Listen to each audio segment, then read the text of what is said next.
Hello and welcome to 33 Days to Merciful Love, a do-it-yourself retreat in preparation for consecration to divine mercy, authored by Michael Gately. Now this is is it sequel? The one that comes after 33 Days to Morning Glory, which is a process that I completed on the Annunciation a few months ago. It was extremely inspiring for me. And as I finished it, I was like, wow, if this little book can give me so much inner transformation and give me access to something that was previously a mystery to me, then I have to do the next book. So we start tomorrow, the 10th of May, and finish on the Sacred Heart of Jesus, which is the 12th of June. So you might follow along with me now, or you can do it for another feast day, another point in the year. But yeah, I think it's really important to share these journeys from a place of, I would define myself as non-denominational.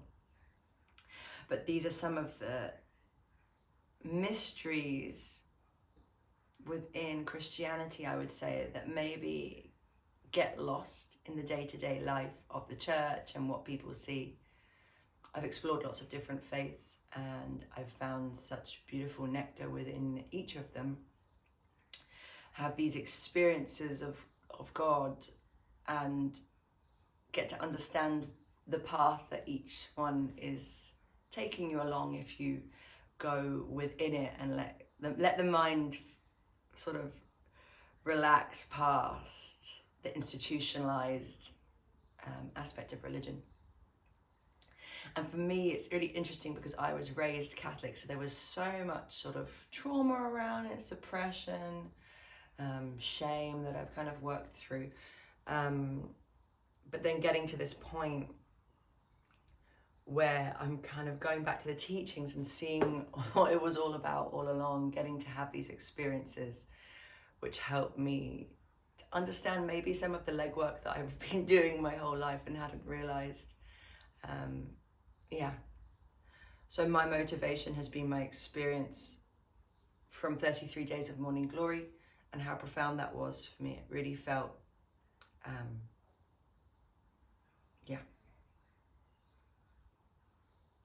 what's the word? It felt like a miracle what happened, to be honest. Especially to be able to have that experience yourself outside of an institution. So I've had a lot of profound experiences, but maybe, within or part of something, and this is just reading a book.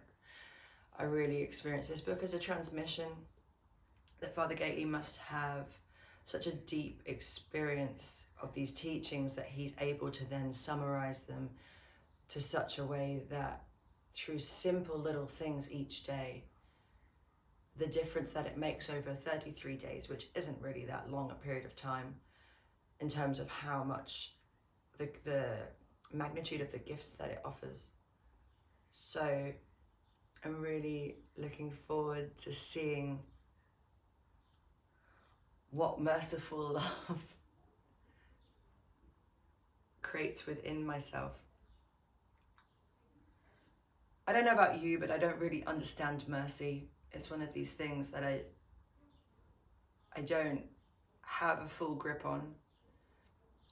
Being brought up in the church, I've definitely said, Lord have mercy quite a few times, but I don't really know what it is I'm asking for. And I think that's kind of wonderful to start something with a kind of this attitude of ignorance to a degree, an open-mindedness and sort of the playful attitude of a child of, I'm starting to read this book and I have faith that it will offer me something and I have no idea what it is. I guess my only understanding of mercy would be that it is just almost beyond grace, being offered something that the mind doesn't believe it's worthy of. It's beyond the magnitude that the mind can really get a grip on, but it's deep relief and rest and peace and pure love.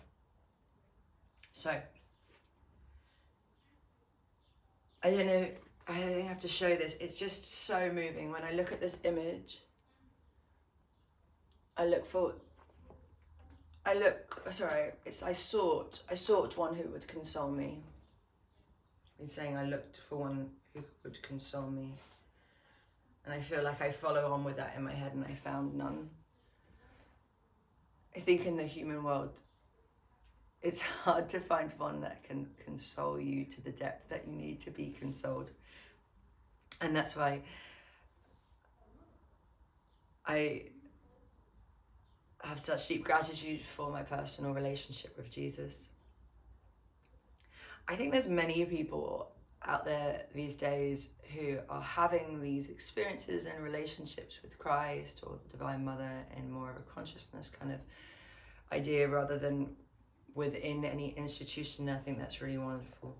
This book promises to help us do something with that relationship. I think it's all well and good saying, oh yeah, I'm connected to Christ consciousness. Okay, so how does that show up in your daily life? What difference does that make to your family, to your friends? How do people experience that when you walk down the street? What does that look like? I think that sometimes spirituality, and I know for me at points, has taken me off into this transcendent states where you're almost quite happy to stay there because it's really nice. But I don't think that's the point of it. I think we're called to show up and not judge or escape the world, but really come back into it and integrate the heart, the sacred heart of Jesus into the world and spread that love throughout existence. So I'll read a little bit of the introduction for you. So it starts with a quote from Jesus: "My power is made perfect in weakness." And I feel that I really want to encourage anyone watching this to tap in to the most weak place within them and begin there, because that's where we can bring our greatest power. That's where our potential lies.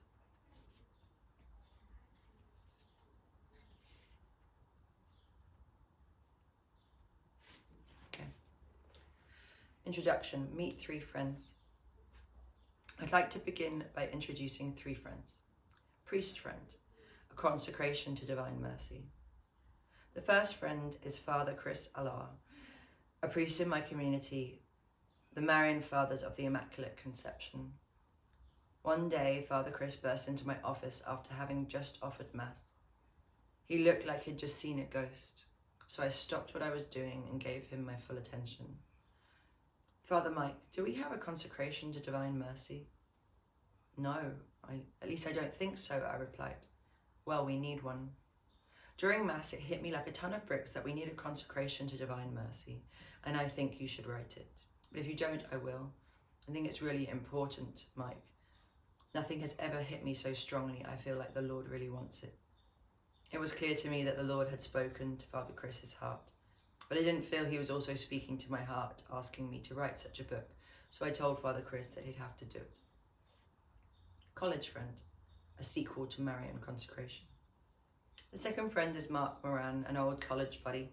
In a sense, Mark is one of the most important people in my life because he introduced me to the book that completely changed it. It happened during my freshman year. I was walking to class, minding my own business, when Mark came up to me, basically shoved a book in my face and said, "Gately, you've got to write this. Oh, got to read this." With my heavy class load, I didn't have time for extra reading, and so I told him as much. Well, that didn't faze him. He kept pestering me. And so, not wanting to be late for class, I took the book. The book is called True Devotion to Mary by St. Louis de Montfort, and it describes a path to holiness called Marian consecration, or a total consecration to Jesus through Mary. Most important for me, de Montfort basically claimed that such a consecration is the quickest and easiest way to become a saint. Well, when I saw that claim on the back of the book, I was sold. After all, I figured that only the quickest and easiest path could help someone like me become a saint. So I followed de Montfort's recommendation and consecrated myself totally to Jesus through Mary, and my life has never been the same. Of course, I'm still no saint, but at least I have hope that it's possible.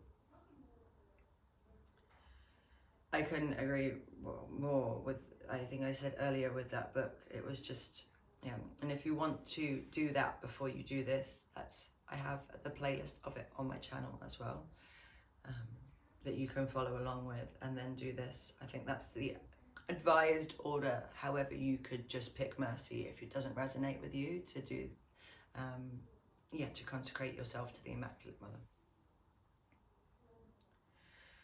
I hardly heard from Mark after college, but then one day earlier this year, he called me out of the blue. While it was great to hear from him, I had to tell him I couldn't talk because I was rushing to meet a book deadline the next day. Mark said, "No problem, that's why I called." I asked him what he meant. He continued, "Well, I was just praying and I felt the inspiration to call you because I know what your next book will be." I thought to myself, I already know my next book will be. It's going to be on Saint Therese of Lisieux and her little way. Still, I humoured him. "Oh yeah? What book is that?" For the second time, Mark changed my life. He said, "You need to do the offering to Merciful Love of Saint Therese of Lisieux. What you did for Marian consecration. That's all I wanted to tell you." With those words, the dots immediately connected. I thanked Mark and hung up the phone. But before I connected those dots for you, let me introduce a third friend. Saint friend, a source of hope. The third friend is Therese of Lisieux, the saint I got to know while I was in my seminary. She's one of the most important people in my life because she saved my priestly vocation and gave me hope. Now, I mentioned earlier that the book True Devotion to Mary had changed my life and given me hope in college because it claimed to offer the quickest and easiest way to become a saint. Well, shortly after entering the seminary, I began to feel that even the quickest and easiest path was not enough for me, which was a problem. I say that because I didn't want to become a priest unless I had at least some hope of becoming a saintly one. Well, I was losing that hope and felt tempted to give up.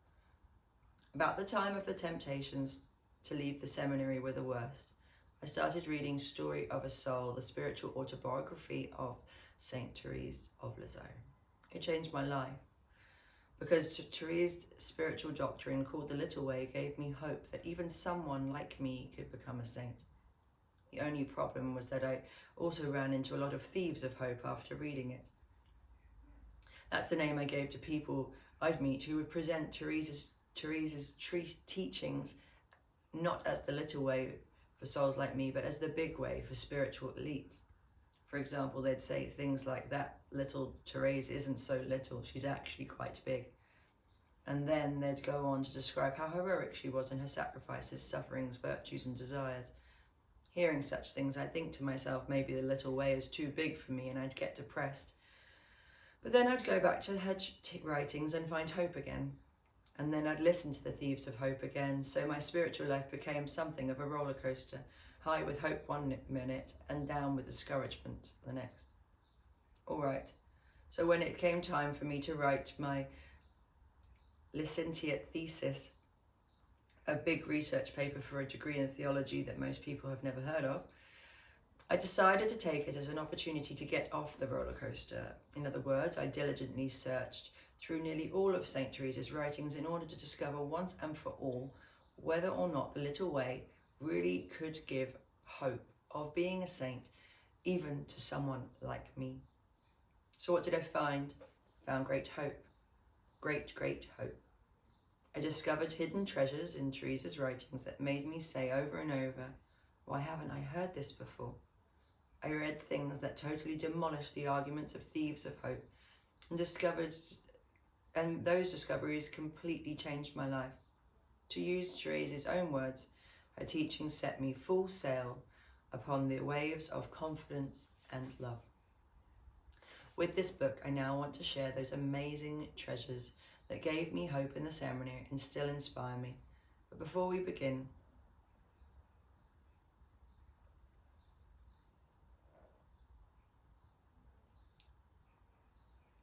he just carries on connecting those dots as to what's led him up to do this.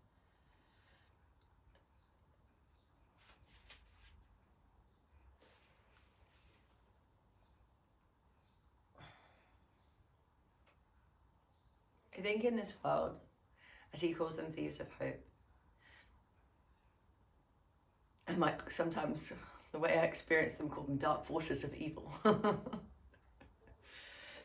But Thieves of Hope is maybe a much more poetic and beautiful way to put them. I feel like there's this constant roller coaster or battle that we have to rise up and fight against. Talk about it in the Bhagavad Gita. And Krishna says to Arjuna that he has to fight. And Arjuna doesn't want to fight his family. It's like, why would I do this? He wants to get off.